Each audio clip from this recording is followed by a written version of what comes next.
Yeah.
माझी आस, हेची व्हावी माझी आस, जन्मोजन्मी तो दादास पंढरीचा वारकरी वारे चुकवणे द्यानी. संत संग सर्व काळ खंड प्रेमाचा कल्लोळ, चंद्रभागे स्नान तुका मागे हेची दान, पंढरीचा वारकरी वारे चुकवणे द्यानी. पांडुरंग करो प्रथम, पांडुरंगा करो प्रथम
माझ्या जन्मजन्मी तो दादास पंढरीचा वारकरी वारी चुकणे रे हरी. समज संगे सर्व कळा खंड प्रेमाचा कल्लोळ, चंद्रभागे स्नान तुका मागे हे ठिकाण, पंढरीचा वारकरी वारी चुकवणे रे हरे. विठ्ठल विठ्ठल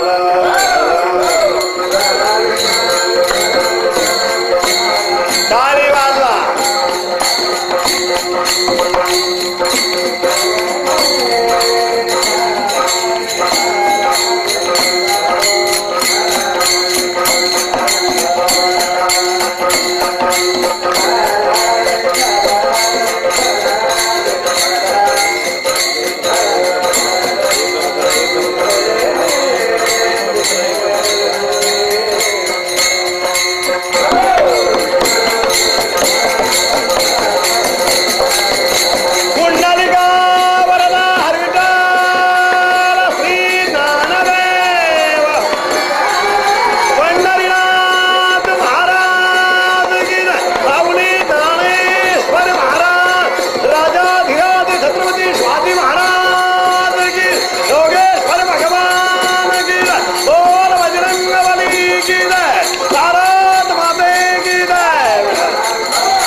पंढरीचा वार करी वारी चुकून द्यारी संत संगे सर्व कळा खंड प्रेमाचा कल्लोळ चंद्र भागे स्नान तुका मागे हे चिदान पंढरीचा वार करी वारी चुकून दे हरी प्रसंग कीर्तन विषय करतात आपले श्रोते सज्जन परमेश्वर परमात्म्याचे कपडे तो संत श्रोताने तो श्रोत्या सकाळी की विषयावर त्यांनी म्हणले अभंग महाराज भूषण नेत्रदय सम्राट तिगमाने दोरू तुकोबारा यांचा तुकाराम महाराजांच्या गाथेतील 4 चरणाचा सगळ्यांच्या पाठांतरातला वारकरी संप्रदायाच्या भजनाचा शेवट ज्या अभंगाने होतो तो अभंग मागणी पर प्रकरणातील आहे. विठाल विठाल विठाल. ज्याला नियम आहे त्याला संप्रदाय म्हणतात, ज्याला आचार संहिता आहे त्याला संप्रदाय म्हणतात, आणि ज्याला नियम नाही त्याला पंथ म्हणतात. विठाल विठाल विठाल विठाल. वारकरी संप्रदायाला नियम आहे, नियम आहे म्हणून तो संप्रदाय आहे. आणि वारकरी संप्रदायाचा नियम असा आहे, सप्ताह किती दिवसाचा असो सत्याचं शेवटचं कीर्तन मागणी पर प्रकरणातील असावं. विठाल विठाल विठाल. त्या नियमाला अनुसरून अभंग तुकोबरायांचा तुकाराम महाराजांच्या गाथेतील 4 चरणाचा आणि मागणी पर प्रकरणातील आहे. अभंगाला सुरुवात करण्यापूर्वी 3 प्रश्न आहेत. मागणारे कोण आहेत, कुणाकडे मागतात, कशाविषयी मागतात. तिन्ही अभंग प्रश्नांची उत्तर अशी आहेत. मागणारे तुकोबर आहेत, ज्यांच्याकडे मागतात ते अखिलकोट ब्रह्मांड नायक भगवान पांडुरंग परमात्मा आहे, आणि ज्या विषयी मागतात तो विषय आजच्या अभंगात आहे. विठाल विठाल विठाल. नियम असा आहे, दुसऱ्याकडे मागण्यापूर्वी आपल्याकडे नसावं, दुसऱ्याकडे मागण्यापूर्वी आपल्याकडे नसावं. ज्याच्याकडे मागायचंय त्याच्याकडे असावं, जे मागायचंय त्याची आपल्याला गरज असावा, आणि ज्याच्याकडे मागायचंय त्याचं स्वतःच असावा. विठाल विठाल विठाल. या अभंगामध्ये मागणारे तुकोबर आहेत, मागणारे तुकोबर आहेत, आणि ज्यांच्याकडे मागतात ते अखिल कोट ब्रह्मांड नायक भगवान पांडुरंग परमात्मा आहे.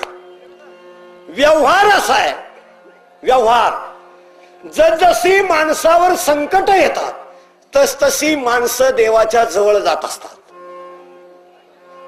व्यवहार असा आहे, जसजशी माणसं संकट येतील तसतशी माणसं देवाच्या जवळ जात असतात. आणि परमार्थ असा आहे, जसजशी माणसं देवाच्या जवळ जातात तसतस देव त्यांचं वाटोळं करत असतो. विठाल विठाल विठाल. आपला नियम असा आहे, संकट आलं की माणसं देवाकडे जातात, आणि देवाचा नियम असा आहे, जे देवाकडे येतात त्यांचा देव वाटोळच करत असतो. देव मिळाल्याची खूण आहे. व्यवहार असा आहे, प्रत्येक गोष्टीला खूण आहे. वाक्य चांगलं आहे का? एखादा म्हटलं मी फार पैलवान होतो तर त्याचे कान पाहिजे, पैलवानाचे कान मुडपेल असतात. एखादा म्हटलं मी फार मोठा पहिला पूर्वी टाळकरी होतो त्याचं हे बोट पाहिजे, इथं खाच असली की तो टाळकरी होता.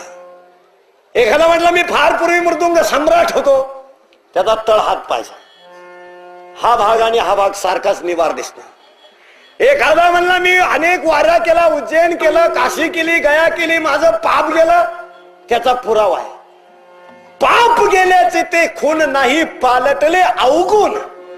तीर्थयात्रा करून किंवा परमार्थ करून ज्याच्यातल्या खुडी गेल्या नाही त्याच्या वाऱ्या टोटल फेल गेल्या. एखादा म्हटलं मी माळ घातली, खून आहे. माळ घालण्याच्या अगोदर करणारे उद्योग जर बंद झाले, खून पटली, तो माळकरी झाला. प्रत्येकाला खून आहे. मग एखादा म्हटला मला साक्षात्कार झाला, देव माझ्या जवळ आला, माझ्या स्वप्नात आला, मला भेटला, मी त्याच्याशी बोललो, त्याची एक खून आहे. काय? देवाची ते खून करावे वाटोळे.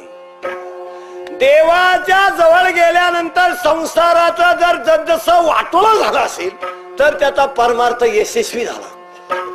जो परमार्थात उतरून कमवतो त्याचा परमार्थ नाही. जो परमार्थात उतरून संसाराचं वाटोळं करतो त्याचा परमार्थ झाला. उदाहरण नंबर 1, उदाहरण आहे का सगळ्यांची. एक मन सोन्याला बायको विकली, एक मन सोन्याला पोरग विकलं, एक मन सोन्याला स्वतःला स्मशानभूमीत प्रेत राखायची पाळी आली. नंबर 2, एकुलता एक मुलगा स्वतःच्या हाताने कापलं, स्वतःच्या हाताने शिजवलं आणि ज्याला जेवायला वाढलं त्याने सांगितलं मला जेवायचं नाही. मुलाचं मुंडकं शिंक्यावर ठेवलं, गाणं गाऊन काढलं आणि ज्याला जेवायला वाढलं त्याने सांगितलं मी निपुत्रिकाच्या घरी अन्न खात नाही. उदाहरण नंबर 2, ज्यांनी ज्यांनी खरा परमार्थ केला त्यांचं आतापर्यंत वाटोळं झालं आणि ज्यांनी सहज केला उजरून गेले. उदाहरण नंबर 3, 400 एकर जमीन समाजाला दान, स्वतःची बायको गेली, मुलगा गेला. जे गाव हत्तीवर मिरवत होत कोपला पाटील गावचे हे लोक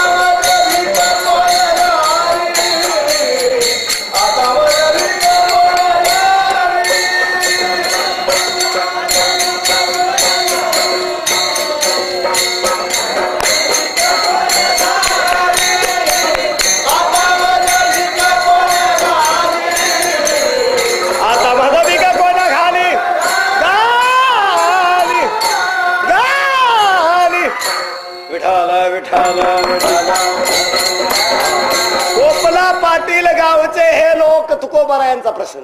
उदाहरण नंबर 4, ज्यांनी ज्यांनी खरा परमार्थ केला 4 मुलं झोपेत ठेवून देहांत प्रायश्चित्त घ्यावं लागलं. मग आपण इथपर्यंत आलो होतो.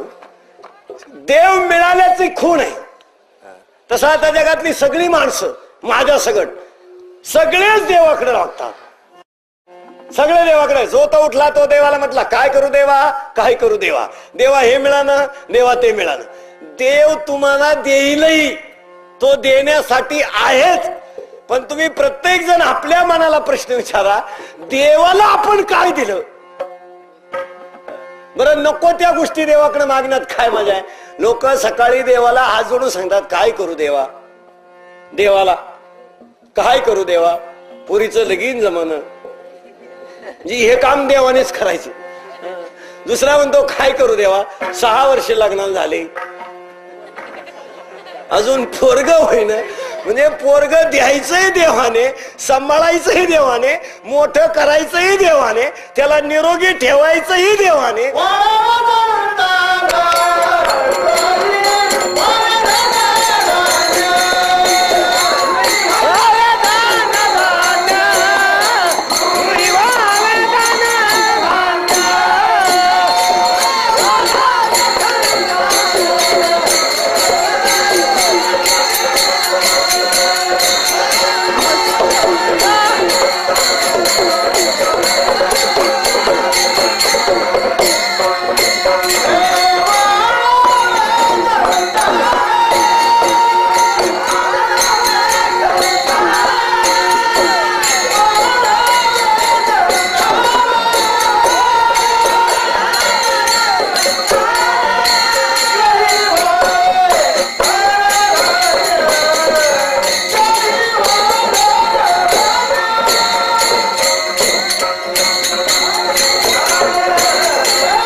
संतान गृही व्हावे धनधान्य.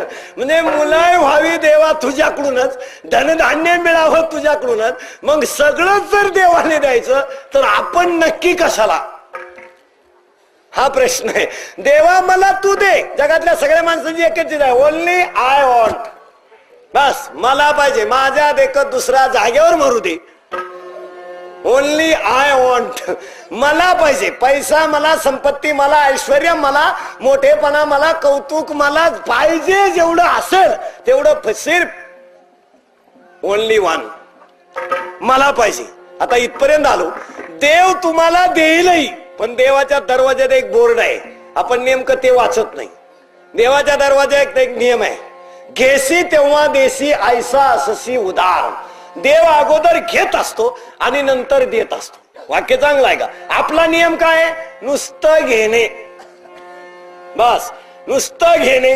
आपलं देवाकडे नुसतं काय? मला दे, दुसऱ्याचं काही हो. आपला नियम काय?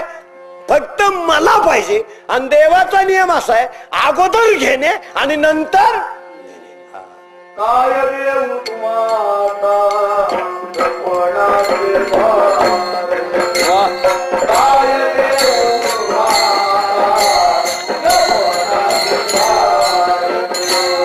काय देऊ तुम्हाला काय देऊ तुम्हाला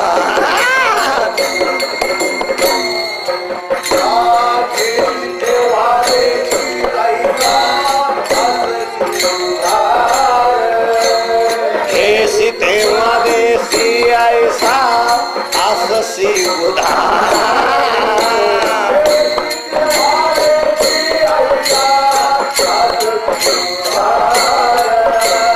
घेसी तेव्हा देसी ऐसा अससी उधार.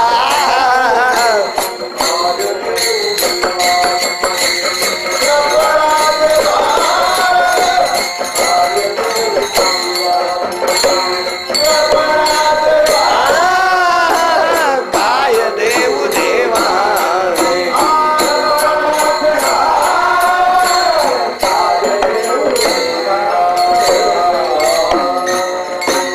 देवाचा नियम असा आहे, घेसी तेव्हा देशी ऐसा अससी उधार. आणि आपला नियम एकदम देवाकडून नुसतं घेत राहणे. इथपर्यंत आपण आलो. आजच्या अभंगामध्ये मागणारे तुकोबाराया आणि ज्याच्याकडे मागतात ते भगवंत आहेत. आता प्रश्न असा आहे, कोण काय मागेल हा आपला अधिकार न मागता मागावा. आता मागण्याला 4 अटी आहेत, तेवढे नियत नाही का? मागतो तो भक्त, मागतो तो भक्त, मागत नाही तो वारकरी. व्याख्या चांगल्या आहे का? मागतो तो भक्त, मागत नाही तो वारकरी.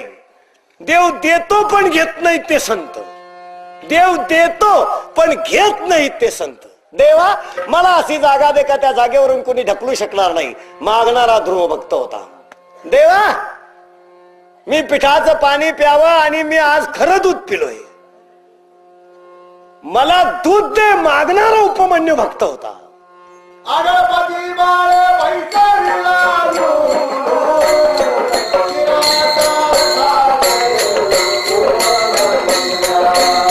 शिराचा सागर उपमन्यू.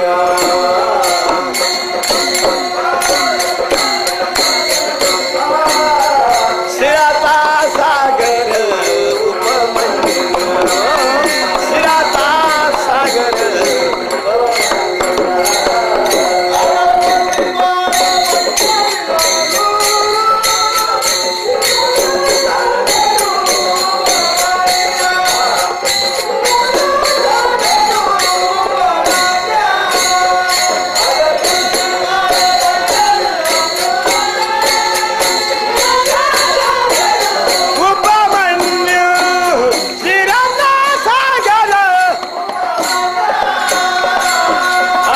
व्याख्या सांगितली, मागतो तो भक्त, मागत नाही तो वारकरी.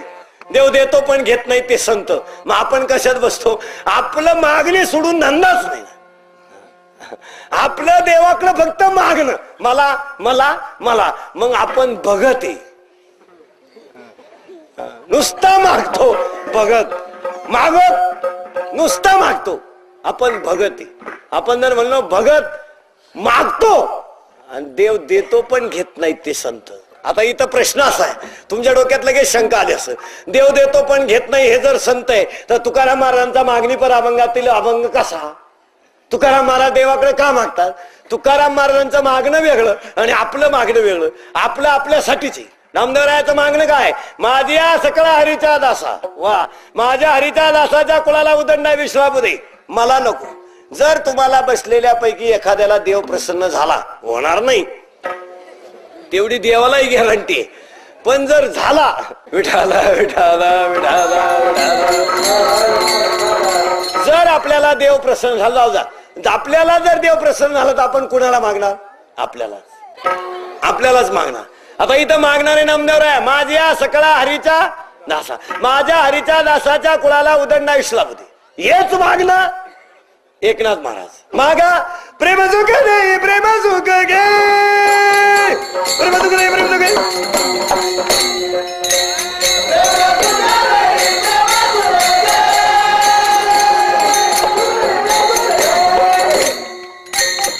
प्रेम सुख दे, प्रेम सुख घे,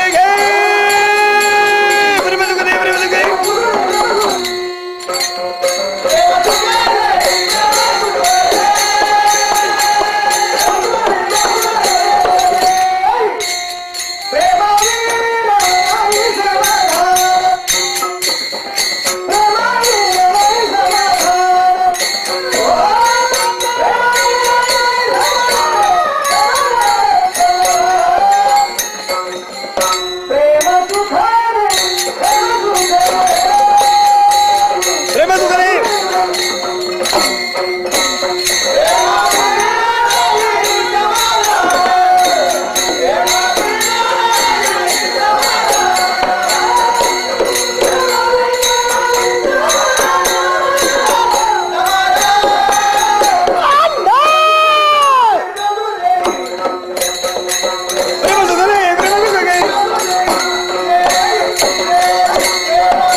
मला एकच दे, काय? प्रेम सुख दे, प्रेम सुख घे, मला प्रेमाशिवाय दुसरं काही नको. आजच्या भागामध्ये मागणारे तुकोबर आहे, आणि तुकोबर आहे आजच्या देवाकडे मागताना इच्छा प्रकट करतात. प्रश्न असा आहे, प्रत्येकाची इच्छा मला मिळावी, मला मिळावी, मला मिळावी, मला मिळावी. पण देवाचा नियम असा आहे की तुम्हाला जर देवाकडून पाहिजे असेल तर तुम्ही देवाला काहीतरी द्यावं. मग तुम्ही म्हणाल महाराज देवाला उद्या 5 किलो पेढे, 1 पोतं नारळ, लईच देव वैतागला असेल तर बकरू. देव जर म्हणला कांद्याच्या गोणी सगळं मेंढरू, कांद्याच्या गोंदी सगळं मेंढरू, याच्यातलं देवाला एकही लागत नाही. वाक्य नीट आहे का? देवाला जे पाहिजे ते आपल्याकडे नाही, आणि आपल्याकडे ते देवाला लागत नाही. आपण देणार पेढे, अजिबात देव खात नाही. आपण देणार नारळ, त्याला त्याच्याशी काही घेणंच नाही. देवाला आपण देणार बकरू, मग देवाला नक्की काय पाहिजे? देवाला पाहिजे प्रेम, देवाला पाहिजे जिव्हाळा, देवाला पाहिजे अंतःकरण शुद्धी, आणि देवाला पाहिजे शुद्ध अंतःकरणाने नामचिंतन. देवाला पाहिजे प्रेम, देवाला पाहिजे जिव्हाळा, देवाला पाहिजे आत्मीयता, आणि देवाला पाहिजे शुद्ध अंतःकरणाने केलेलं नामचिंतन. तू किती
देवाला पाहिजे, प्रेम देवाला पाहिजे, दिवाळा देवाला पाहिजे, आत्मीयता देवाला पाहिजे, अंतःकरण शुद्धी आणि देवाला पाहिजे नामचिंतन. शुद्ध अंतःकरणाने किती वेळ केलं याला किंमत नाही, किती आयुष्य केलं याला किंमत नाही, किती दिवसापासून करतो याला किंमत नाही, कोणत्या महिन्यात करतो याला किंमत नाही, कोणता साबण लावला याला किंमत नाही, स्वच्छतेला किंमत आहे. ज्या साबणाचा सेंट जास्त असतो त्याच्या स्वच्छता कमी असते, आणि ज्याचा सेंट कमी असतो त्याची स्वच्छता नेहमी जास्त असते. तुम्ही पहा, ज्या भुईमुगाला पाला जास्त त्याला शेंगा कमी, ज्याला शेंगा जास्त त्याला पहा. तुम्ही पहा, दुबळा माणूस मेंदूत गुलाम असतो, दांडगा माणूस चाराने कमी. कधी पाहायचा, जाड माणूस डोक्यात कमी, मारामारीत फास्ट, दुबळा डोक्यात जास्त, मारामारीत खलास. असं जसं ज्याचं अंतःकरण शुद्ध आहे त्याचा परमार्थाचं कौतुक कमी असतं, आणि ज्याचं अंतःकरण मलिन आहे त्याचं परमार्थाचं कौतुक जास्त असतं. बऱ्याच वेळा त्याचं कौतुक जास्त असतं त्याचा भाव कमी असतो, ज्याचा भाव जास्त असतो त्याचं कौतुक कमी असतं. जसं जोपर्यंत परमार्थात वय कमी आहे तोपर्यंत परमार्थात किंमत कमी राहते, आणि संसारामध्ये आणि परमार्थामध्ये सांगड अशी वाक्य नीट आहे का, संसारात वय वाढलं किंमत कमी होते, परमार्थात वय वाढलं किंमत वाढते. सूत्र असं आहे, परमार्थात वय वाढलं किंमत वाढली, संसारात वय वाढलं किंमत कमी झाली. संसारामध्ये ज्या माणसाची 22-40 वर्षी किंमत आहे ती 65ला नाही, कमी झाली. संसारात वय वाढलं किंमत कमी झाली, परमार्थात वय वाढलं किंमत वाढली. अजून एक सूत्र आहे त्याला, परमार्थाची आवड वाढली की संसाराची आवड आपोआप कमी होते, आणि संसाराची आवड वाढली की परमार्थाची आवड लागायचा प्रश्नच येत नाही. संसाराची आवड वाढली की परमार्थाची आवड कमी होते, परमार्थाची आवड वाढली की संसाराची आवड कमी होते. पाप वाढलं की संसार आवडतो, पुण्य वाढलं परमार्थ आवडतो. उलट वाक्य आहे का, पाप वाढलं संसार आवडतो, पुण्य वाढलं परमार्थ आवडतो. उलट आहे का, पाप्याला संसार आवडतो आणि पुण्यवानाला परमार्थ आवडतो. मग तुमच्या डोक्यात असं सूत्र बसलं असेल, तुकाराम महाराजांनी केला नव्हता का, असं तुकाराम महाराजांनी नव्हता केला का, त्यांनी तर 2 बायकांचा संसार केला. लोकांच्या डोक्यात या खटक्या राहत्या, मग का नव्हतं केलं का, तुकाराम महाराजांचा जो संसार आहे तो जाणून संसार बैसलो. आपली काय म्हणायची टापी, तुकाराम महाराजांची पत्नी गेली, मरण पावली. तुकाराम महाराज जोरात म्हटले, बरे झाले देवा निघाले दिवाळे, बरे या दुष्काळे पिढा गेली, एकीच्या कचाठ्यातून मोकळा झालो. आपली नुसती दिवाळीला जाऊ द्या, माणूस कालचा पेपर धरून स्टँडवर हिंडतो, प्रत्येक इष्टी डोकतो, त्याला माहिती ही एसटी टेडिपोची नाही तरी तो डोकतो का, संसारामध्ये हा फरक आहे. तुकाराम महाराजांनी आपली तुलना अजिबात शक्य नाही. तुकाराम महाराजांनी 400 एकर जमीन दान, आपण 1100 रुपये देऊ द्या वर्गणी, 3 वेळा पाहतो एकाचा नीट लिहिला का, आणि 101 देणारा 3 वेळा शून्य डोकून पाहतो, मध्ये शून्य आहे का नाही, मग 11 होण्याची शक्यता आहे, शून्य टाकावं लागेल. म्हणजे तुकाराम महाराजांनी संसार केला, पण तुकाराम महाराजांच्या संसारातील आपल्या संसाराची सांगड शक्यच होणार नाही. त्याच्या पुढे आहे का. आता तुम्ही म्हणाल तुकाराम महाराजांनी संसार कसा केला, बऱ्याच लोकांचं असं म्हणणं आहे की संसार केलेल्या माणसाला परमार्थ जमत नाही, परमार्थ केलेल्या माणसाला संसार जमत नाही, आणि संसार करणाऱ्याला परमार्थ जमत नाही. वाक्य 3 लिहून घ्या. तुकाराम महाराजांसारखा संसार नाही, तुकाराम महाराजांसारखा व्यापार नाही, आणि तुकाराम महाराजांसारखा परमार्थ नाही. उलट आहे का, उत्तम संसार, उत्कृष्ट व्यापार आणि उच्चतम कोटीतला परमार्थ. उत्तम संसार, उत्कृष्ट व्यापार आणि उच्चतम कोटीतला परमार्थ. तुकाराम महाराजांच्या तोडीचा परमार्थ कोणी केला नाही. म्हणून तर वारकरी संप्रदायाचा कळस तुकोबा, आणि कळसावर बांधकाम चालत नाही.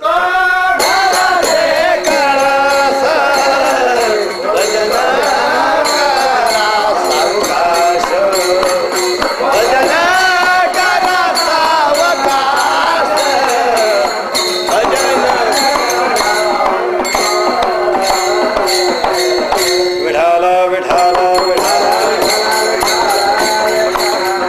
तुकाराम महाराजांसारखा संसार नाही, तुकाराम महाराजांसारखा व्यापार नाही, तुकाराम महाराजांसारखा परमार्थ नाही, म्हणून वारकरी संप्रदायाचा कळस तुकोबाराया. आणि आजच्या अभंगामध्ये तुकोबाराया देवाकडे मागतात.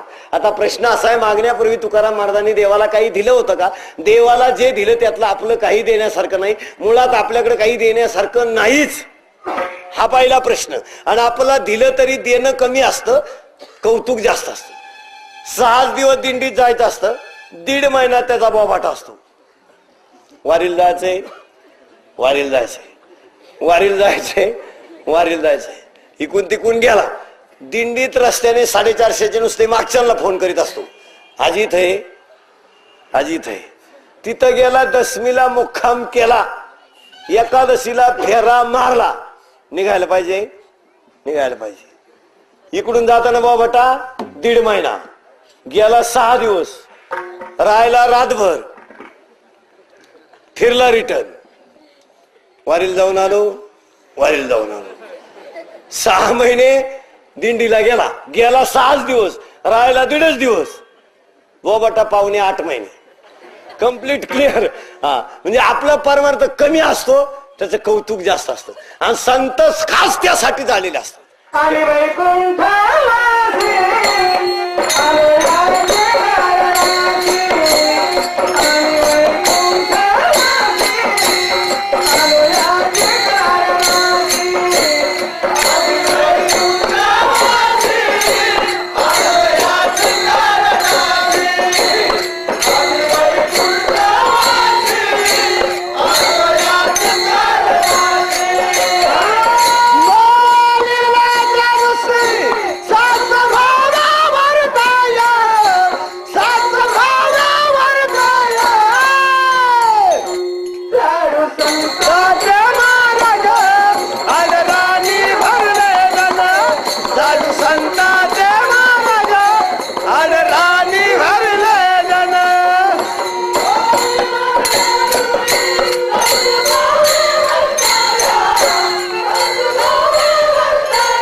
त्यासाठी असतात. आता आपण कशाला आलो? आपल्यात 3 फरक आहे.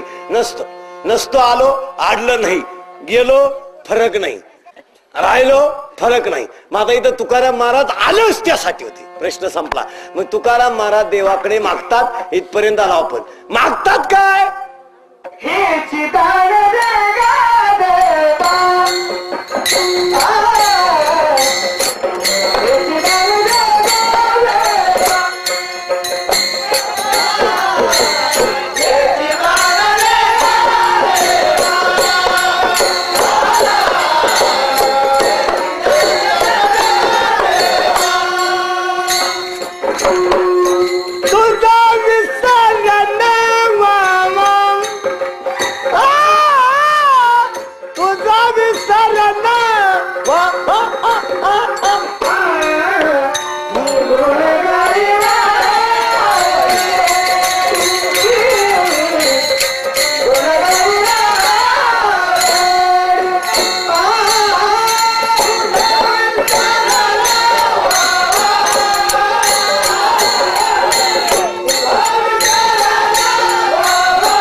विसर पडू देऊ. अजून एका ठिकाणी मागणे का तुझं प्रती आहे, देशील तरी पहाय पांडुरंगा. आता तुम्हाला देव प्रसन्न झाला तर तुमचं तुम्ही काय मागणार? आपल्या प्रत्येकाच्या डोक्यात आहे काय मागायचं. शाळेत जाणारा पासिंग मागणार, ग्रॅज्युएट झालेला नोकरी मागणार, लग्न झालेला पोरगा मागणार, पोरगा झालेला त्याला नोकरी मागणार, त्याला छोकरी मागणार, त्याला परत नातू मागणार. It is a chain. ही मागत राहणाऱ्यांची संख्या चालत राहणार. पण तुकाराम महाराजांना सांगितलं तुम्हाला काय? मला तुझा विसर पडू देऊ नको, बस. याच्यापेक्षा मला काही नको. नाथराय तुमचं काय म्हणणं आहे? मला प्रेमाशिवाय काही नको. नामदाराय तुमचं म्हणणं काय? माझ्या हरीच्या दासाच्या कुळाला उदंड आयुष्य लाभू दे, मला कवडी मात्र काही देऊ नको. माझ्या हरीच्या दासाच्या कुळाला उदंड आयुष्य लाभू दे, मला कवडी मात्र काही देऊ नको. मग तुकाराम महाराज जर देवाकडे तुझं दान मागतात तर देवाकडे दान देण्यासाठीच द्यावे, प्रश्नच नाही. मग तुकाराम महाराज मागतात पण ते दान कोणतं? आता आपल्याकडे दानाचे 5 दान आहेत. कन्यादान, पिंडदान, रक्तदान, विद्यादान, ज्ञानदान, भरपूर दान आहेत. पण तुकाराम महाराज मागतात तुझं एकच दान, मला तुझा विसर पडू देऊ नको. आणि एक ध्यानात ठेवा, देवाच्या नावाचा 1 सेकंद विसर जरी पडला परमार्थ संपला. माणसं म्हणतात मग परमार्थ कस काय? तुकाराम महाराज बाजारला जात असताना जखड म्हातारी रस्त्याने चालली. संसारी माणसाच्या डोक्यातला संसार 11 माळा घालून सुद्धा जात नाही. ध्यानात ठेवा, त्याने 52 ठिकाणी गण जाऊ द्या, त्याच्या डोक्यातली खटकी जाणार नाही. म्हातारी बाजारला काठी टेकीत चालली असताना तुकाराम महाराजांनी परोपकार म्हणून म्हातारीला सांगितलं, आजीबाई बाजार म्हणे हो, चालवत नाही, बसा पाठीवर. तुकाराम महाराजांनी म्हातारीला परोपकार म्हणून पाठीवर घेतलं. अखंड भजन तुकोबारायांचं चालू. थोडं अंतर गेल्याबरोबर म्हातारीने घरातलं दुखणं तुकारामापुढे सुरू केलं. आमका असं म्हणतोय, तमका तसं म्हणतोय. तुकाराम महाराज भजन बंद झालं. तुकाराम महाराज म्हणले होऊन उद्योग झाली. थोडे पुढे गेल्यानंतर त्यांनी सांगितलं, आजीबाई तुम्हाला आणायचं काय? म्हटले तेल. खाली उतरा, मी तेल घेऊन येतो, तुम्ही माग जा. का? भजनी विक्षेप मरणाची बरी. ध्यानात ठेवा, भजनामध्ये अडथळा आला त्याच्यापेक्षा मेलेलं बरं.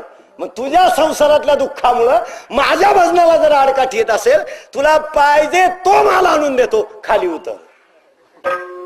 याला म्हणायचं भजन. आपलं भजन आंघोळ करताना दिवसभरातली निम्मी कामं सांगून चालत.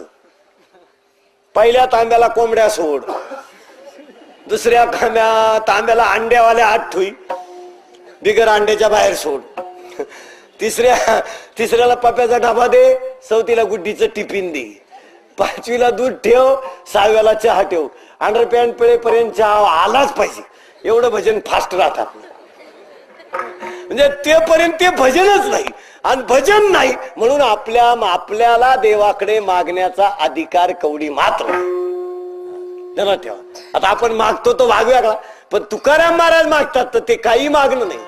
मला काय दे, असं काही दे, काय माझी एकच इच्छा पुरी कर. काय? मला वारकरी कर, याच्यापेक्षा दुसरं काही करू नको. काय कर? हे जीवानी माझी आज, हे जीवानी माझी आज,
तुला रामेश्वर आणि शिव रामेश्वर हर हर बोले नमः शिवाय ओम नमः शिवाय नमः शिवाय हरे नमः शिवाय जन्म जन्मी तुझा नासा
वेदाचा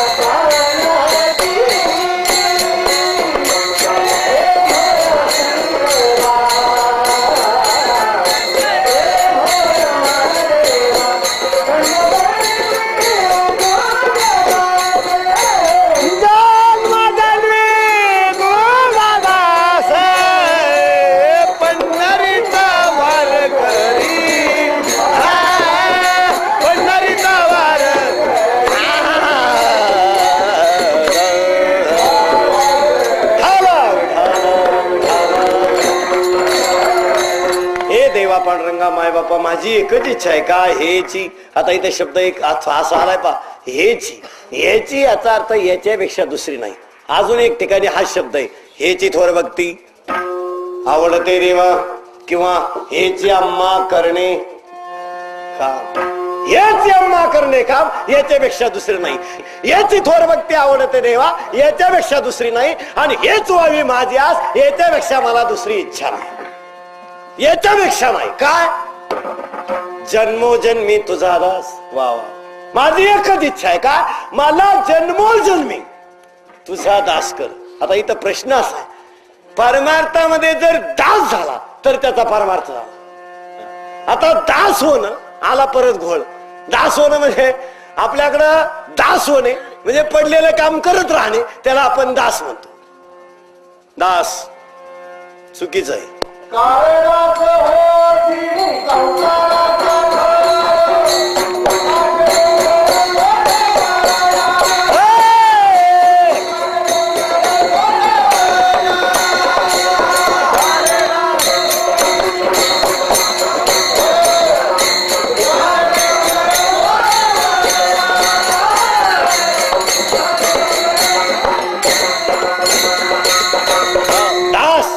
इथं शब्द नीट आहे का आपण सगळे दास आहोत पण संसाराचे.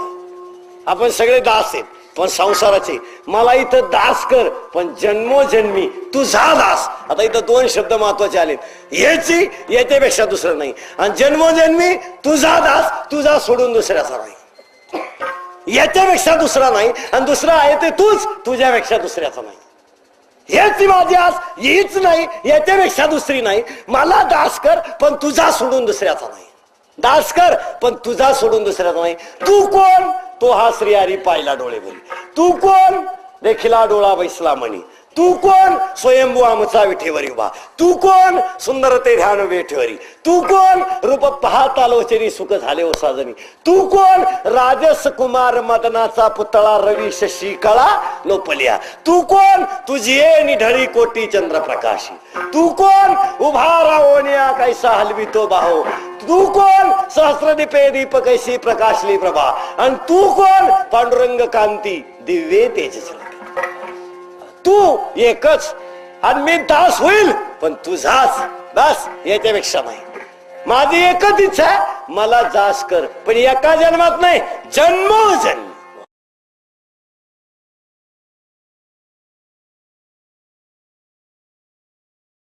एका जन्मात नाही. आता आपला जन्म तरी किती 84 लक्षितला शेवटचा. हा किती आहे हा 100 मार्काचा पेपर आहे पुरा. हा पुरा पेपर 100 मार्काचा. 50 मार्काची कॉफी. कॉफी म्हणजे रात्र. रात्र गेले 50 शिल्लक राहिले 50. 50 मध्ये पासिंग 35.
मार्काचा पेपर 50 गेले कॉफीत शिल्लक 50 मध्ये पासिंग 35. मग लिहिलेल्या 50 पैकी वाक्य चांगलं आहे का 100 मार्काच्या पेपर मध्ये 50 बोगस गेले.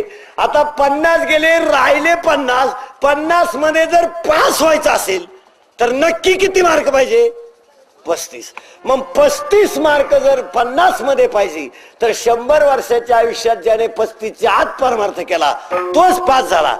60-65 ला माळकरी होणारी डमी आहे डमी. म्हणजे ती पासही होणार नाही फक्त दाखला हे होते यांचं कॅटलॉगला नाव आणि यांच्या पुढे पी लिहायचं फक्त. दररोज पहिल्या तासाला पी आहेत अजून प्रेझेंट.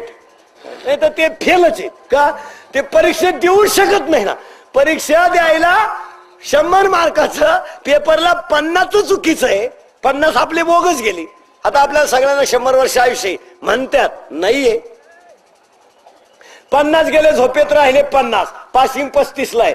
35च्या पुढे परमार्थ करणाराचा परमार्थ नाही. 35च्या आत काय मजा करायची असेल ते 35च्या आत. Only 35. After 35 end of the film. त्याच्या पुढे 5 60 वर्षाचा माणूस झाला की त्याला कंपनी सुद्धा ठेवत नाही. भव्य नागरी सत्कार, निघा. तुम्ही ऑफिस सांभाळायच्या लायकीचे राहिले नाही. तुम्ही आता उरफाट्या फायली कराल, निघा. तो म्हणतो मी जातो पण खाऊ काय? पेन्शन घे पण इथं थांबू नको. त्याला फार सत्कार वित्कार करून काढून देता. तो म्हणतो मला प्रत्येक महिन्याला पेन्शन न्यायला इथे यायला जमणार नाही.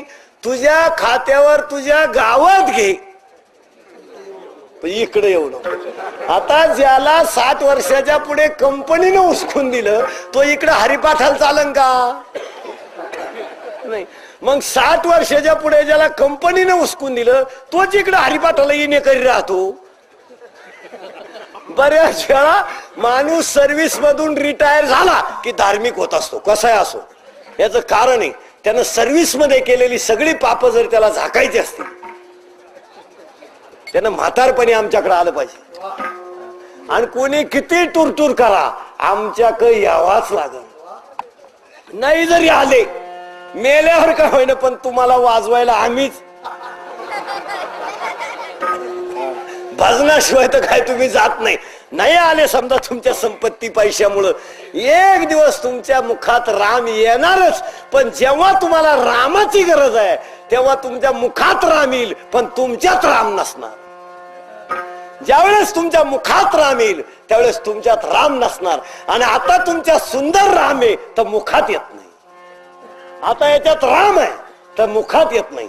आणि मरायला लागल्यावर राम म्हणतो पण म्हणवतच नाही. आणि 70-80 वर्षाची माणसं नेहमी धार्मिकच असतात. सर्वे करा तुम्ही. जसं माळकरीची पोरं जवळजवळ खालासच असतात. सूत्र पहा तुम्ही. ज्याचा बाप लई काकडा बिकडा हरिपाठ करतो ना त्याचा पोरे पेताडच निघा. आमची पोरं सुद्धा तुम्ही कीर्तनकाराचं पोर पहा सरळ नाहीच, सापडणारच नाही. याचं कारण आहे आम्हालाच 12 घरचं अन्न नाही. पोरं नीट व्हायचा प्रश्न येतो कुठं? सगळं अन्नावरच जर आहे. अन्न तशी बुद्धी, त्यात काय प्रश्न आला? मग ते होणारच नाही. तसं इथं मला तू सोडून नको. माझी एकच आहे, मी दास होईल पण जन्मजन्मी तुझा होईल. मला इतरांचा दास होण्याची काही गरज नाही.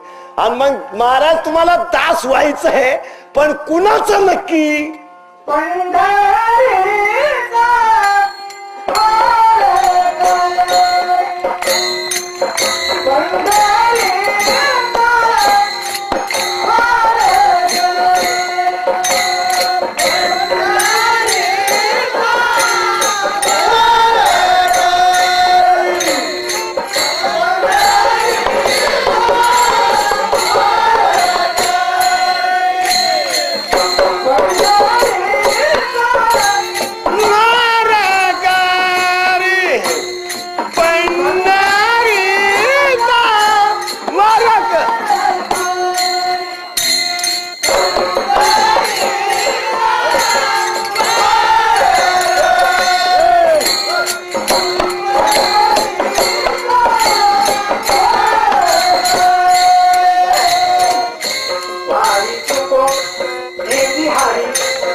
पांडुरंगाचं पहिलं कडवं क्लिअर झालं. मला तुझा दास कर, पण एका जन्मापुरता नाही, जन्मोजन्मी तुझाच. तुझाच का? तुझ्यापेक्षा दुसरं नाही. पण कुणाचा? आता आपण सगळे दास आहे, पण कुणाचे? संसाराचे. आपला विषय सोडा. मला वारकरी कर, पण पंढरीचाच. आता प्रश्न असा आहे, वारकऱ्याचा बाह्य रंग आहे का? माळ, गंध, 12 ठिकाणी गंध. गंधाचा नियम असा आहे 12 ठिकाणी लावा. गंध 12 ठिकाणी, गळ्यात तुळशीची माळ, 12 ठिकाणी गंध, हरिपाठ, काकडा, नित्य नियम ज्याच्याकडं तो वारकरी. आता माळ, गंध, पाठांतर हे झालं बाह्य वारकरी. वाक्य नीट आहे का? हा झाला बाह्य वारकरी. ज्याचं माळ घातल्यापासून आतलं काहीतरी गेलं तो वारकरी. आतलं काहीतरी गेलं म्हणजे ज्याचे विकार गेले तो वारकरी. मग आता मला वारकरी कर, पण फक्त पंढरीचाच. आता तुम्ही म्हणाल पंढरीचाच का? आम्ही सगळ्या ठिकाणी जातो, देव नाही का? कारण वारकऱ्याची किंमत पहा, लोकांपास पहा. कीर्तनकार जेवायला येऊ द्या आणि जावई जेवायला येऊ द्या, मेन्यू खास कोणाला असणार? आम्हाला ठरेला असतो. आम्ही केव्हा जेवायला जाऊ कुणाकडं? शिरा, भात, वरण. आम्हाला बाकीचं काय झालंय? बरं, आम्हाला वरण इतकं खास राहते, भातात यायच्या आत धोत्राक निघत होती. डायरेक्ट भाऊ मला काय तुझ्याशी जमत नाही, असं आम्हाला वरण राहत. आमचं वरण म्हणजे ज्याला कोणतंच धोरण नाही असं वरण. आम्हाला येणारं वरण म्हणजे त्याला धोरणच नाही, कुणीकडं निघल सांगते. जावयाला वरण म्हणजे भात सोडित नाही. आमचं वरण बेसुमार धोरण. एकदा निघालं की निघालं. एका म्हाताऱ्याने नातू जेवायला नेला आणि भात वरण होतो. माळकरी म्हातारा, माळकऱ्याचा मेन्यू फिट, शिरा, भात, वरण. त्याने आळ केलं, आळ असं गोल फुरके मारायला आणि वरण ओतलं. वरण इतकं खास होतं, त्याच्यात क्लिअर दिसायचं. ते नातू वाकलं खाली, ते नातूच दिसलं त्याला. त्याच्यात त्याचं चित्र दिसायचं. ते कार्टन म्हाताऱ्याच्या मिशात आल्या. मला बाबा बाबा बाळ, वर्णात दुसरं बाळ आहे असं आमचं वरण आहे. म्हणजे आमच्या वर्णामध्ये कोणतं धोरण नाही असं ते वरण. आता इथं मी दास आहे, पण कुणाचाही नाही, पंढरीचा. आता पंढरीचाच का? आता आम्हाला सांगा, कृष्ण आणि पांडुरंग एक का वेगळा? एक. काय प्रश्न राहिला? तो हा विठ्ठल बरवा, तो हा माधव बरवा. मग तो देव जर एकच, तर मग तुम्ही बाकी अगोड्या देवांच्या नादी लागतच कशी? तुम्हीच म्हणता एकच आहे. मग कृष्णाची अष्टमी का? रामाची नवमी का? तुकारामाची बीज का? नाथाची षष्टी का? काय भानगडी बाई? आपल्याला देव वेगळे वेगळे का दिसतात? याच कारण असं आहे, जसं चष्मा तसं समोरच. आपल्याकडे बऱ्याच लोकांचं म्हणणं शंकर भारी, तो म्हणतो त्याच्यापेक्षा देवी भारी. आता त्याची बायको आहे, बायको भारी कशी करायची? काय म्हणतात देवी भारी, काय म्हणतात विठ्ठल भारी. पण ध्यानात ठेवा, पंढरपूरचा पांडुरंग सोडता एकही देव कटेवर हात असणारा नाही. जेवढे देव आहेत एकाही देवाचे कटेवर हात नाही, एक विठ्ठल सोडता. बाकी सगळ्या देवांचे हात ज्यांना वाटन तिकडे. एकच देव असा आहे की त्याचे हात कटेवर आहे, तो उभा आहे आणि तो जिथं राहतोय ते 7 दीपातलं एक दीप आहे. जंबूया दीपा माझी पंढरपूर गावगा, धर्माचे नगर देखा, विठू पाटील त्याचे नाव. जे 7 दीप आहे त्याच्यातलं जंबू एक दीप आहे.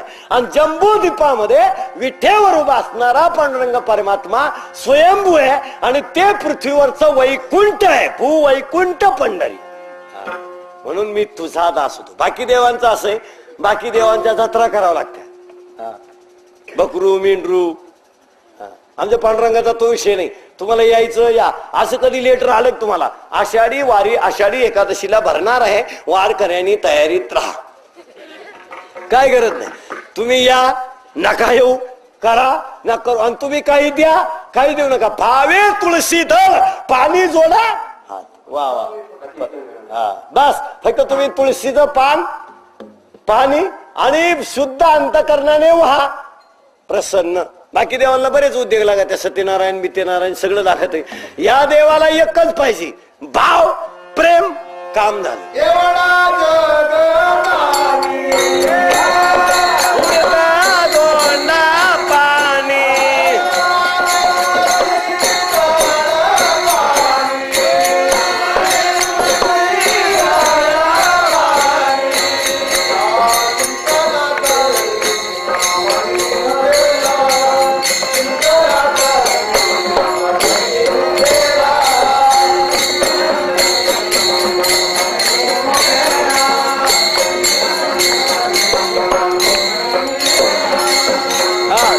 काय नको देवाला, भाव पाहिजे. मग मला तुझा दास कर. पण आता आनंद ध्यानात, पंढरीचा वारकरी. वारकरी वारकरी कुणाचा? पंढरीचा. आणि काय घडू देऊ नको, वारी चुको नेदी हरी. याचा अर्थ माझा नित्यनेम बुडू देऊ नको.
मला वारी चुकू देऊ नको.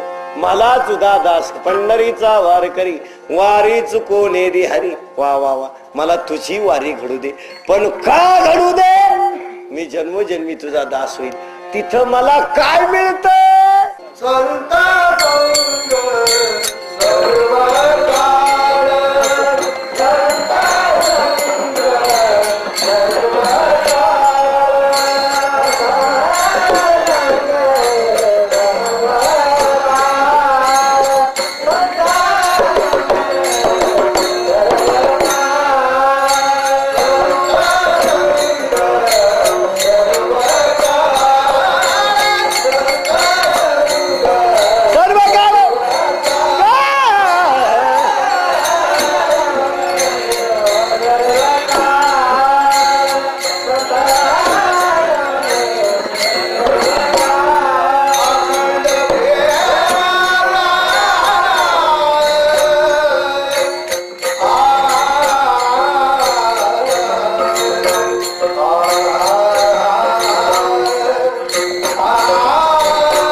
व्हावे माझ्यास, माझी एक इच्छा आहे काय, जन्मोजन्मी तुझा दास, मला तुझा सोडून दास होऊ देऊ नको. काय कर, पंढरीचा वारकरी, मला वारकरी कर, पण कुणाचा, पंढरीचा. पण का, वारी चुको नेदी हरी, माझी वारी चुकू देऊ नको. याचा अर्थ माझ्या नित्यनेमामध्ये कोणी मात्र खंड येऊ देऊ नको. त्याला माऊलीचा पुरावा आहे, नित्यनेम नामी ते प्राणी. आणि तिथं मला काय मिळेल, संत संगे सर्व काळ, अखंड प्रेमाचा कल्लोळ. आणि खरा आनंद हा परमार्थात आहे. संसारामधला प्रत्येक माणूस किती जरी आनंद भोगत असला तर संसारातल्या कोणत्याही माणसाला फक्त एकच प्रश्न विचारा, कसं काय चाललंय. एकाची टाप नाही म्हणायची चांगलंय. प्रत्येकाचा कणून एकच शब्द आहे, बरंय. बरंय म्हणजे निमार्थ खलाशी. त्याचा अर्थ असा आहे, कुणाला विचारा कस काय चाललं, बरंय. बरं या शब्दात असं आहे, शाळेत 35% मार्क पडणारा शेरा काय, बरा. बरा म्हणजे बुवा जीत आहे. बरा म्हणजे याच्यापेक्षा पुढे कोणाला विचारा कसं काय झालंय, बरंय. बरं याचा अर्थ ओनली 35. चांगलं म्हणणं नाही, तसं इथं चांगलं म्हणतच नाही, पण संतामध्ये आलं की तो आनंद आहे. संत संगे सर्व काळ, अखंड प्रेमाचा कल्लो. आणि इथं प्रेमाने माणूस किती नाचतो, किती गातो. आता पहा, एवढी माणसं किती गात्या, किती नाचात्या, किती फुगड्या खेळत्या, भान नाही. इतर ठिकाणी तोंड वाकडं करून नाचावं लागत. इथं वाजलं तरी माणूस आपाप नाचतो का, हा आनंदच वेगळा आहे. आणि हा आनंद संतांच्या संगतीशिवाय नाही. कुणी काही जरी म्हणत असला तुम्ही कीर्तनाला 2 तास माणूस बसू द्या, ज्या त्या आयुष्यातली दुःख विसरून जातो. संतांच्या संगती मधला आनंद, 2 तास कीर्तनाला बसलं माणूस सगळं विसरून जातो. आणि एवढीच एक जागा जगात आहे की इथं सगळं विसरताय. बस काही नाही, संसार नाही, काय नाही, काय नाही, काय नाही. इथं बसला माझ्यासमोर बसून तुम्ही 2 तास झाले, एकाला तरी आठवलं का घरचं काय. हा आनंद इथे संत संगे सर्व काळ, अखंड प्रेमाचा कल्लोळ. हा आनंद इथं घेता येतो आणि तो परमार्थातच आहे. इतर ठिकाणी तुम्ही कुणा आनंद घ्या, इतर ठिकाणचा आनंद जितक्या जोरात येतो तितक्या जोरात जातो. हा आनंद जाणे नाही, वाक्यांनी काय का, संसारातला आनंद जितक्या जोरात येतो तितक्या जोरात टिकतो. आणि परमार्थातला आनंद दमाने येतो, शेवटपर्यंत टिकतो. लग्न झाल्याचा आनंद एक मुलाच्या पुढे टिकत नाही. तुम्ही कोणताही माणसाने ध्यानात ठेवा, लग्न मंडपातले तांदूळ डोक्यावर पडले का माणूस बदललाच पाहिजे, हा तांदळाचा नियम आहे. ते फेकून मारल्यामुळे मेंदूला लागत काय, पण झटका असा कठीण त्याचा, माणूस पुढे उलटा भरायला सुरुवात करतो. लग्न त्या तांदळाचा एक गुण आहे, लग्न मंडपातले तांदूळ डोक्यावर पडले की माणूस पुढचा उरफट भरल होतो, मागचं सगळं सोडून. हा त्या तांदळाचा झटका आहे, ते मेंदूला नक्की लागत असा. सगळे लोक फिकीत असल्यामुळं त्याचा मेंदू पुढे काम देत नाही. मग संसारातला आनंद जितक्या जोरात येतो तितक्या जोरात कमी होतो. परमार्थातला आनंद दमाने येतो, शेवटपर्यंत टिकतो. संसारातला आनंद टिकत नाही. लग्न झाल्यानंतरचा होणारा, संसारामध्ये लग्न झाल्यानंतर होणारं प्रेम मूल होईपर्यंत टिकतं. एकदा मूल झालं, प्रेमाचं डिवायडेशन झालं, प्रेमाची वाटणी झाली. तिथून पुढे अजून एक पोरग झालं, पुन्हा वाटणी झाली. संसारातल्या प्रेमाला उतरती कळा आहे आणि परमार्थातल्या प्रेमाला अजिबात उतरती कळा नाही. पण परमार्थातलं प्रेम मागच्या जन्मीचं पुण्य भक्कम असल्याशिवाय कोणाला प्राप्त होत नाही. हे बघा, आता तुम्ही उद्या म्हणाल बा एवढे, मग आता एवढे भजने तर उद्या आणत्या, मी उद्या माळ घालील, पेंड नाही. एखादा म्हणेल बा मी आता एवढे टाळकरी पाहिले, उद्या टाळ घेईल. काही मेले हरिपाठ पाठ झाला नाही, काही मरायला लागले, काही मरतील या आठवड्यात.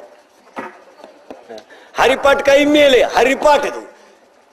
नाव ठेवणं सोपं, दुसऱ्याला नाव ठेवणं सोपं, दुसऱ्याचं कुटाळा करणं सोपं, पण होऊन करणं अवघड. माळ घालणं सोपं, टिकवणं अवघड. बायको करणं सोपं, सांभाळणं अवघड. परमार्थ उतरणं सोपं आहे, टिकवणं अवघड आहे. त्यात काय परमार्थ म्हणजे काय, लोकांना सहज नाही. वाईट वागायला कोर्स नाही, वाईट वागायला ट्रेनिंग नाही. तुम्ही पहा, पास एकच शब्द आहे, पास.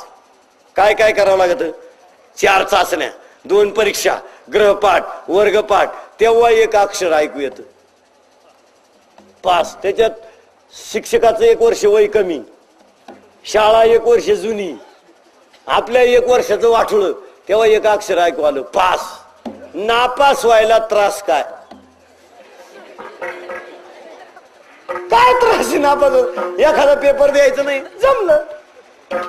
वाईट व्हायला पास व्हायला कष्ट आहे तसं परमार्थ करायला एक समजा एक कीर्तन म्हणजे दिवसभराचं आऊत आहे आणि एक कीर्तनाची चाल एक चपाती पचित आहे. एक चपातीचं तर पाणीच झालं पाहिजे एका थालीमध्ये. मग भाजण्याने किती चपात्या खाल्या पाहिजे हिशोब काढा तू. एका चालीमध्ये एक चपातीचं पाणी झालं पाहिजे आणि एक कीर्तन म्हणजे दिवसभराच्या अवतावर जेवढा माणूस थकवतो तेवढा एका कीर्तनात थकवतो इतका आऊट होतो. पण पहा तुम्ही हा जो आनंद आहे हा टिकणार आहे. संत संगे सर्व काळ अखंड प्रेमाचा कल्लोळ याच्यापेक्षा आनंद तरी कुठे. आनंद जसं पहा आनंद मिळवायचा आहे ना इथं आणि ज्यांनी इथं मिळवला त्यांचा विषय मिटला आणि ज्यांनी इथं मिळवला नाही आता तुम्ही 5-6 दिवस इथं लुटला उद्या काय झालं. आता 5-6 दिवस फार पुरी फारी बाया बिया सगळं पाहिले. उद्या दुपारी मोकळे झाली. उद्यापासून काय संपला. हरिपाठ जागेव कीर्तन जागेव पंक्तीच्या जागेव तुम्ही फक्त 2-3 दिवस म्हणायचं वा वा वा वा वा वा मोकळं. आपलं काय आपलं मोकळं झालं. आपलं काहीच नाही ना. आपण असा इथून उठताना संकल्प केला पाहिजे हा आनंद जर 7 दिवस इथं होता 6 दिवस इथं होता 5 दिवस इथं होता तर उद्यापासून मी हाच आनंद माझ्याच घरात मी एक 15 मिनिटं नित्यनेमाने हरिपाठ करायला सुरुवात करीन.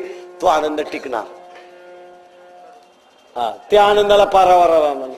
आणि हा जोपर्यंत आपण करणार इकडं नका तिकडं पहा त्या आनंदाची किंमत कळली पाहिजे.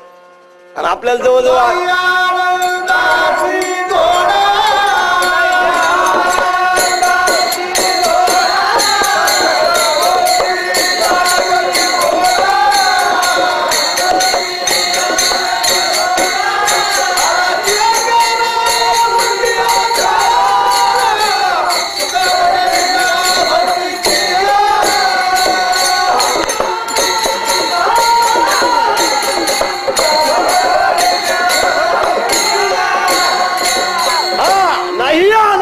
जोडा हा आनंदित आहे. आणि हा आनंद कुठे संतांच्या संगतीत आहे. बस संतांची संगत. तुम्हाला इथं 8 दिवस आता 5-6 दिवस फुगड्या खेळताना कोणाला लाज वाटली नाही उड्या मारताना लाज वाटली नाही काही लाज वाटली नाही का हा आनंद इथंच आहे. ह्यात डोळा भोगू मुक्तीचा देहाचा विसर पडेल. आणि तो आनंद संतांच्या संगतीत आनंद मिळवायचा असेल संतावर विश्वास पाहिजे. दुर्योधनाला असं वाटायचं मी पांडवांना हरवावं. वाक्य चांगलं आहे का. आणि असं कोणालाही वाटत. आपल्याला सुद्धा असं वाटतं बायको करताना तिला भाऊ नसावा. जो आपल्याला असं वाटतं बायकोला भाऊ नसावा तिच्या आई बापा म्हातारी व्हायला असावा आपला गपक्यात नंबर लागावा. जो आपल्याला असंच वाटतं. पोरगी देताना सुद्धा आपल्याला असंच वाटतं नवरदेवाला भाऊ कमी असावा नवरदेव थोरला असावा. जेव्हा आपल्याला दुर्योधनाला असं वाटायचं मी पांडवांना हरवावं पण सल्ला कोण देईन. संत पहा किती मोठे असतात. सल्ला कोण देईल म्हणून दुर्योधन धर्माकडे गेला आणि धर्माला सांगितलं मला पांडवांना हरवायचंय. आता धर्म कोणाचा आहे पांडवाचा. हरवायचंय कोणाला आणि विचारायला चाललाय कोणाला याला म्हणायचं संत. आपल्याला विचू उतरायचा मंत्र जरी येत असला ना विचू सोपं काम नाही माणसं तू कोणाला चढ म्हणजे आपले चढून येतील. एखाद्याला विचू उतरायचा मंत्र येत असला ना त्याला आपण म्हणलं भाऊ एवढा विचू उतर सोपं नाही भाऊ. ते काय करावं लागतं माझं मला माहिती. आणि काय करावं लागत काहीच करावं लागत. साधा मंत्र देऊ शकत नाही आपण विचू उतरायचा. इथं दुर्योधनाने काय धर्माने काय सांगितलं आहे का दुर्योधना तुला हरवायचंय ना पांडवांना मग तुझ्या आईचं आणि बापाचं लग्न झालं.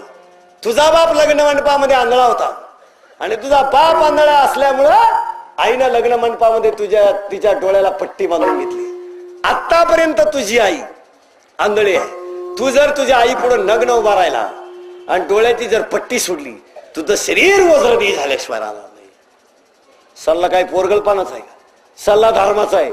हरवायचंय कोणाला धर्माला आणि सल्ला आहे धर्माचाची आणि आई पुढे नग्न उभं राहायचंय.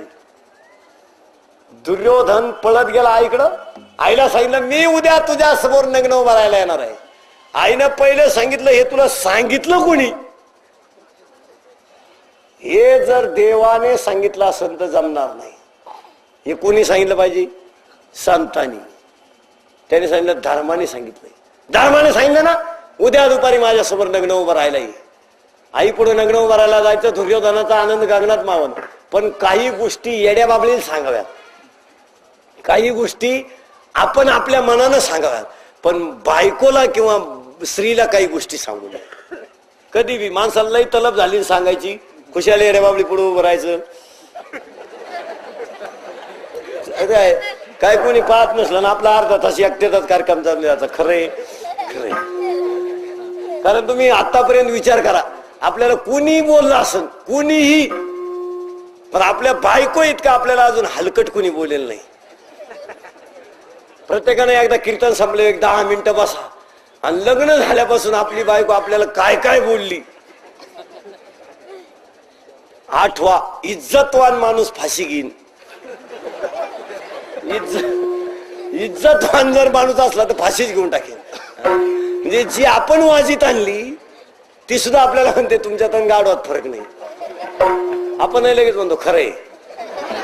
म्हणजे आपल्याला काय वाटत नाही कुठं संसारात. आणि म्हणा तुम्ही एखाद्याला फक्त टाळ नीट वाजव, महाराज आपा टाळ, तुम्ही तो सप्ता ही पाहिजे माळ. आपलं परत देवळाच्या यादीत नाव घ्यायचं नाही.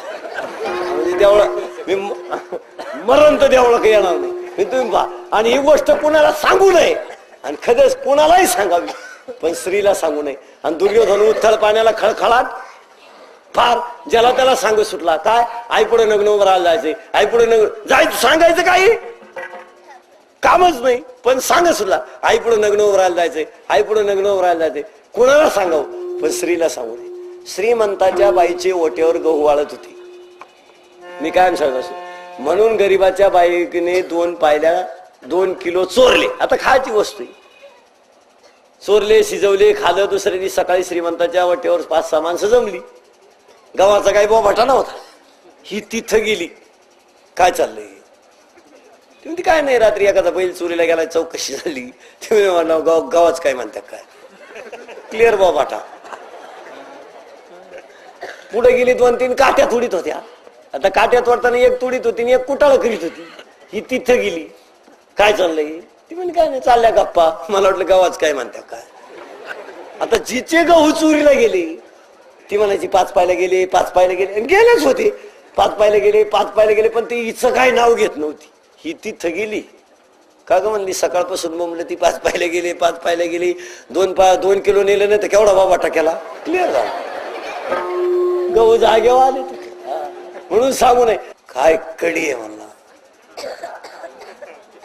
याला म्हणायचं कडी. पुरी त्यालाच कडी वाढायच्या. जागेवर ताईट झालं ते, दोऱ्या तुटले त्याच्या करगुट्याच्या 2. याला म्हणायचं कडी. सगळं झालं. मग त्याने विचार केला, पुरी स्वयंपाकात पोटाचं काम झालंय, पण बोलता येतंय की नाही पुरीला.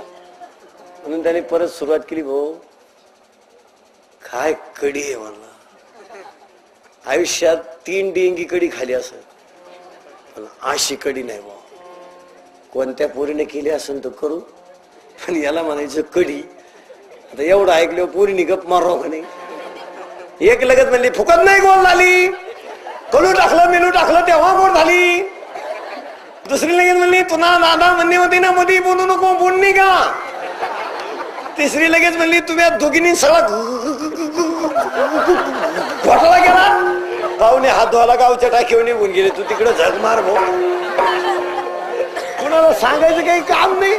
तसं दुर्योधन उत्तर पाण्याला खळखळाट फार गेला.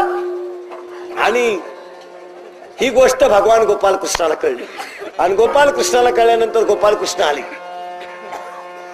गोपालकृष्ण आले आणि फक्त विचारलं, दुर्योधना काय भानगड, सांगायचं काही काम आहे का. दुर्योधनाला लगेच सांगितलं, आई पुढे नग्न उभा राहायला चाललोय. कधी? उद्या. का? मी जर आई पुढे नग्न उभा राहिला तर माझं शरीर वज्रदेह होणार आहे. भगवान गोपाळ कृष्णाने मेक ओळखली. एवढं गिराईक जर देवाकडे गेलं आणि याचं शरीर जर वज्रदी झालं तर आपला कार्यक्रम संपला. हातीतवर जाता कामा नाही. भगवान गोपाळ कृष्णाने ब्राह्मणाचं रूप घेतलं, आले आणि सांगितलं, दुर्योधना तुझ्या सारख्या मोठ्या सम्राटाला आई पुढे नग्न उभं राहायला शोभत झालं का? म्हणे का एवढा मोठा सम्राट तू, तुला आई पुढे नग्न उभं राहायला शोभत? मग म्हणे काय, माझ्याकडे फुलाची माळ आहे, गुंडाळून जाय. फुलाची माळ गुंडाळून गेला दुर्योधन. ज्या स्त्रीनं लग्न झाल्यापासून लग्न मंडपामध्ये डोळ्याला पट्टी बांधून ठेवली होती, डोळ्याची पट्टी सोडल्याबरोबर त्या चेहऱ्यातल्या तेजानं दुर्योधनाचं शरीर वज्रदी झालं.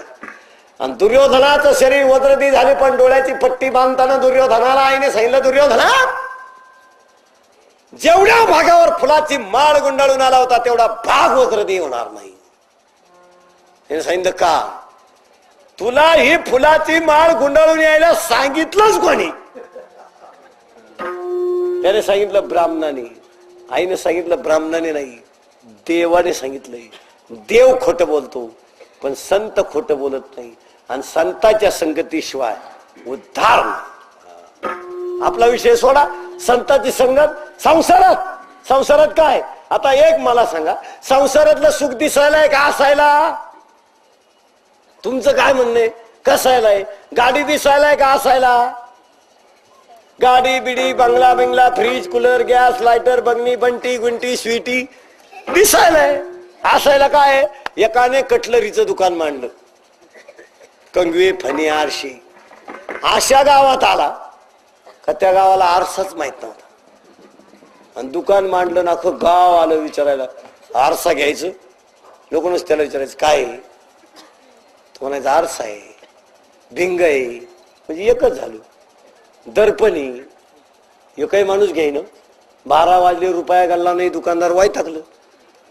खायची पंचायत. एक शिकलेला आला आणि त्याने विचारलं काय आहे? हे वैता गेलंच होतं. आम्हाला तो बापी टेन्शन मध्येच होत.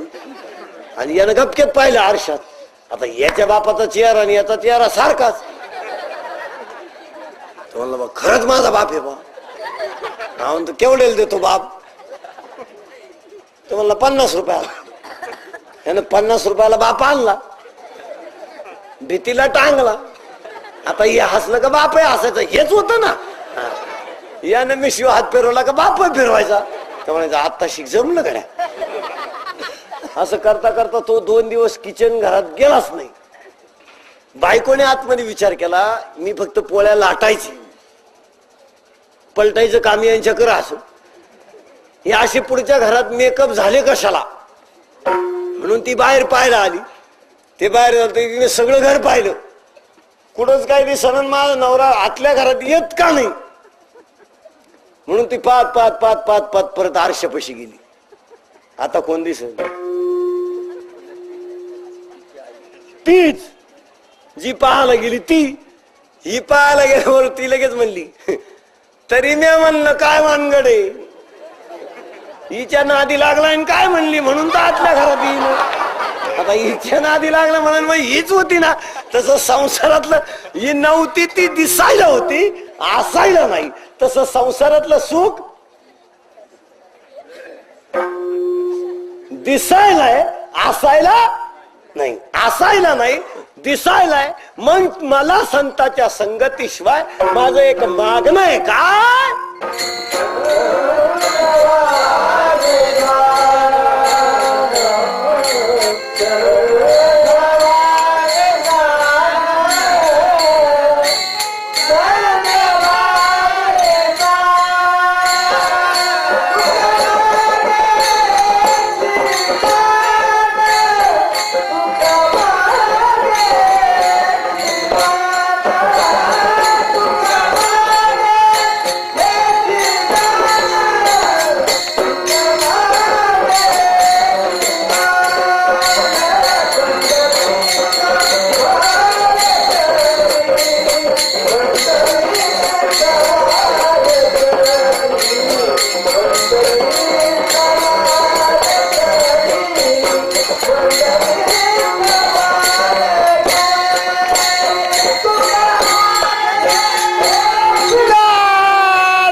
उठू नका.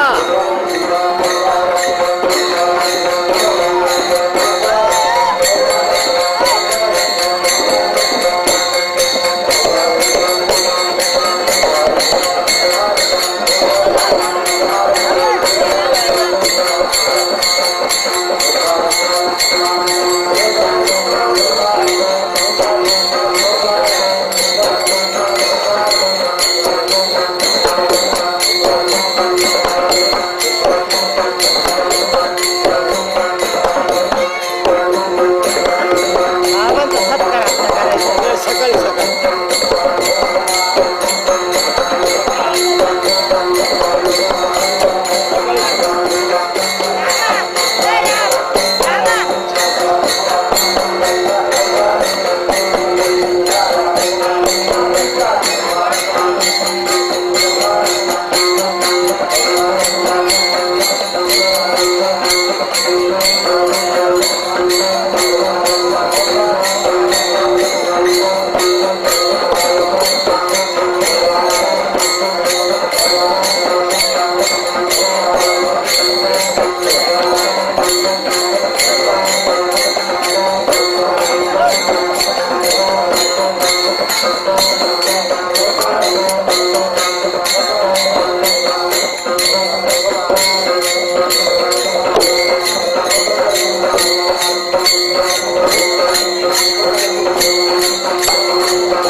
व्हावी माझ्या जन्मजन्मी तुझा दास पंढरीचा वारकरी वारीच गुणे द्यान संत संगे सर्व काळ अखंड प्रेमाचा कल्लोळ चंद्रभागे स्नान तुका मागे हे जिदान पंढरीचा वारकरी वारीच गुणे.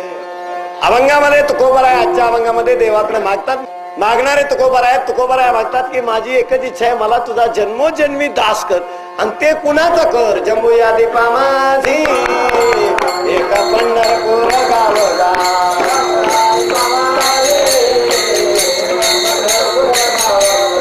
माते नगर देखा विठू पाटील त्याचे नाव गा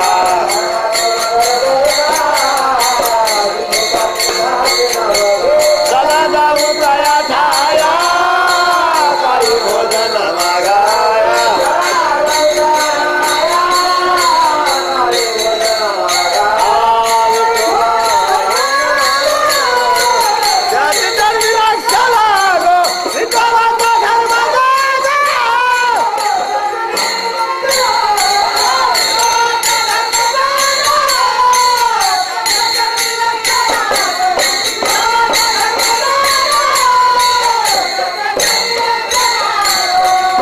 पांडुरंगाचा दास कर दासापेक्षा मला दुसरं काही नको.